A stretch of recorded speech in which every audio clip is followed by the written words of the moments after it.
Yo, good afternoon and good evening. Today I'm going to be trying to kill two birds with one stone. I'm going to show you the positions that I just placed ready for Monday and next week. I'm also going to show you how to trade options 101. If you know how to trade options and you feel like you're comfortable with options, save your time on this video. I'm going to try and keep it under 10 minutes. And then at some point next week, I'll drop a strategies video. Give you some time to play around with the options. Hopefully you'll be ready to run one of these strategies for next week. So with no time wasted whatsoever, we're going to go look and we're going to use SQ for our example on both today. As you know, we bought our original position the week before last around here. We bought calls, it went down. We bought some more here, it went up. We bought some more here. We sold here for some profit. We thugged this little ramp out and then I sold on opening right here at the top of this candle. I didn't really anticipate this happening because as you can see, I just thought this was the little breakout. I predict a cup and handle coming next. Either way, a dip or some type of a pullback is inevitable. If it breaks the 248 line on the way down, I strongly believe it's going to hit the 230 mark. So what I did was I bought 5 puts, average around 77 cents a piece. So that was around here. It lost some steam on the end of today, but it's only a 20% deficit. Not worried at all. So if we go back to the chart, what I'm expecting is for Neo to come to right about around here. If it comes here, we're in the profits and I'll get out and then I'll probably just take all my profits, put it over to shares, keep it pushing. Now, run it all the way back. How would we have placed these positions? Well, first let's go to SQ. You will go to trade options. In the settings, just enable trade options. I don't feel like running through it because I don't really know off the top of my head. And like I said, I'm trying to keep this video under 10 minutes. So if you need help enabling, I'm sure you can find that in the settings somewhere. So like I said, I charted, right? But we are looking at a 3-month chart. This is a 3-month chart we were looking at. So if I know that this is a 3-month chart, each one of these lines represents about 2.5 weeks. So what I wouldn't want to do is buy a call here, expecting it to go up here, because by the time this week is over, I'd be in the negative like 89%. I'd have to triple double down. And if I'm not sure how my options run and I'm not really sure how the stock is going to run up, then maybe that wouldn't be the best idea. So I'm confident with my picks. I know that this is the peak. So it's going to go down to about 224 to 235-ish. So I bought the 237 strike price. So what I'm going to do is I'm going to go up here. I'm going to click puts. I'm going to look for my 230 strike price. Where you at? And I bought 5 for about $77. So it bounced around here. Each one's probably going to be worth about $500-600. That's my prediction. I have 5 of them. Yeah, it's a no-brainer. A lot of money to be made next week, hopefully, if there is some pullback with SQ. SQ's pretty violently volatile, so hopefully the pullback is on Monday and I can just get out, keep it pushing. When you get to this chart, what are we actually looking at? Well, these are positions. Each one of these positions represents 100 shares. These 100 shares in this position is $275. These 100 shares in this position is $217.50. This is called the premium right here. This is how much each share cost. So if this position each holds 100 shares, then you're looking at this price times 100. So in order to buy this position, it's going to cost you about $1,500. So if we slide all the way down here and we see these lower numbers, 0.15, I want 1, it's going to cost me $15. I have a little bag behind me, so if I buy 50 of them for $7.50, you see where I'm going with this. So this represents how much you pay per share. These positions represent 100 shares. The strike price represents how much each share is worth. So you're technically renting 100 shares. So how long are you renting them for? Completely up to you, but the further out, the more expensive each position is going to be. So for example, like I was saying, I feel like this is going to drop. I feel like it's going to take about 3 weeks to drop. So I'm going to buy about 2 months out just to be safe. I'm going to go down to my strike price, which was about 230. So I'll say 240 just to be safe. I'm going to buy 3 of them. It's going to cost me $3,996. Same concept applies if I buy puts, just call or puts. Buy and sell, you're always buying them because unless you own 100 shares, you never need to worry about selling your puts or selling your calls. That's called a covered call, and I'll save that for a completely different video. So just to run it back again, strike price represents the share price of each one of these 100 shares in each position. Price over here, also known as the premium,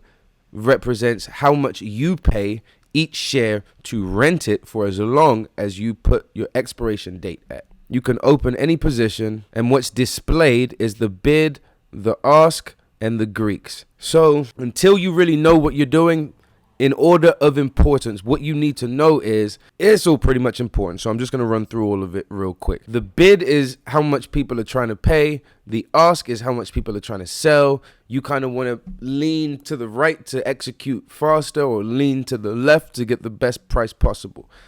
All right, so I understand I'm not a teacher or a graphics designer, and some people might be visual learners. So I'm going to try and explain to you in visual form what it is I was just telling you. If you look at this, right?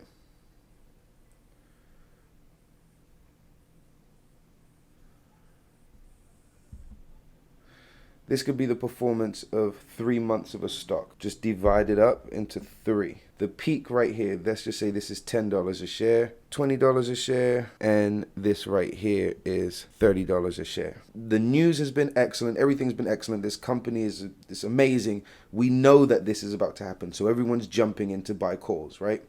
But someone has a small bag, so they buy a call here that only lasts them about 2 weeks. They buy it for a nice affordable premium. The stock goes up to $10. So let's say this is $9.60 or $9.50. They buy their call right here. It goes up here. They've made a profit of 10%. So let's say their profit is 10% by the time it gets here. When it goes down to here, their profit doesn't become zero just because it's gone back to the same share price number that it started. That isn't how it works. So whatever price they paid here, it was based on the premium.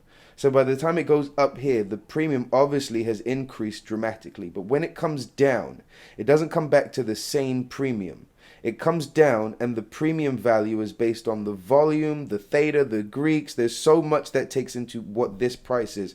But just because it starts at 950, goes up to 10 and comes back to 950 does not mean that your contract is now valued the same as when it started. There has been time decay, and there's been a loss in volume. So therefore, if your premium here was $1, it goes up here, your premium's now $3, but by the time you get here, your premium could be 60, 70 cents. So that's why weeklies are bad, and it's very important to get a good entry point. It wouldn't have been the best option to get weeklies here because technically it was trading sideways for that month. So if you're buying weeklies and it's trading sideways, unless you buy one here, here, here, here to see this whole run up, you're just going to be losing money. Every time this drops, you're going to be losing money. So if you buy monthlies, let's say you buy here and you buy a 2-month contract that expires here, you're going to see a lot of profit. I mean, if you buy just the one and you go through this whole ride, you probably won't see profits till about here. So what you're going to want to do is you're going to want to hold it and sell it at the highest point possible. Every time you see a dip, you're going to lose. It's because you're losing volume. Your contract's going to lose value. So the best contracts to get are the ones 3 months out. So that if you buy a contract here, you buy another one here, maybe one here, another one here. By the time you get to this point, you're fully in the profits. By the time you get to this point, you can cash out. The objective is to know your charts as well as you can. The better you know your charts, you can grab great entries. So if you were to buy a contract here, ride it up, you could sell it as soon as it drops right here. Wait till it comes back to that same recurring drop number, ride up again and sell. Or let's say you buy one here and you expect nothing but a boom. It rides up and it drops again. As long as it doesn't drop below your support line, you can double down and you can start to reap the benefits of the profit. So in my opinion, the best strategy is to wait for the market to come to you. If you heard the news here about this company doing great, you don't buy here. You wait until you find your support line and you buy here and you ride it as long as possible. All right, I think we did it in under 10 minutes. I understand that one 10-minute video isn't enough to help you fully grasp a concept which allows you to print money. But just like any skill, this needs work and practice. So hopefully in this video, I've given you enough vocab words and I've given you enough gems and breadcrumbs to go and do your own homework to fully master what a trade option is. If you would like me to personally guide you through this, I have a 7-course program where I personally will one-on-one. You can call my phone 24/7 and I will answer every question and give you every skill until you fully understand how to trade options. Find me on Instagram, DM me, and I'll give you the information that you need to join the Bag Alerts community. Until then, I am Scandal, and I will see you next week.